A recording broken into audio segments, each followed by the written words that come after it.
what I mean. I'm talking about people who get their green cards and they do the back and forth thing.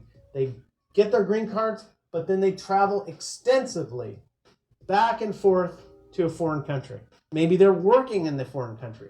Maybe that's where their life really is. Maybe they can't afford to sell their house. I get all sorts of stories about this. If you travel internationally, it's about your pattern of travel. Are you staying outside the US for a long period of time? Do you really live in the US as required by law? You have to have a job in the US, a car. None of these things are actually required, but what you need to do is be physically present in the US if you have your green card. There are some ways around this with a re-entry permit and so on. We can talk about that. But you should not be traveling internationally if you have created a scenario with your travel that raises questions about where you live.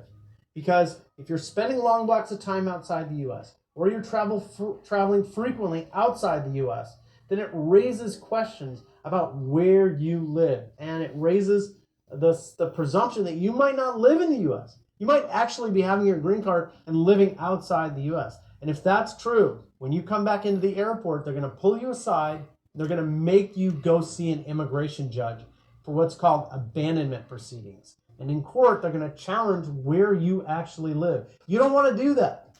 So when I tell people this information, they get really upset at me, and they're like, wait a minute, you're telling me that I can't live in my home country, I can't go back and forth, but I've been doing this for years and it works fine.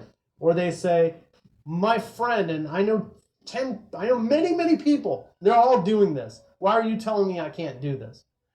And they'll say, is this some sort of new law? They get very upset about this when I tell them that. But if you have a green card, you have to live in the US. And if you don't live in the US full time, then you have issues.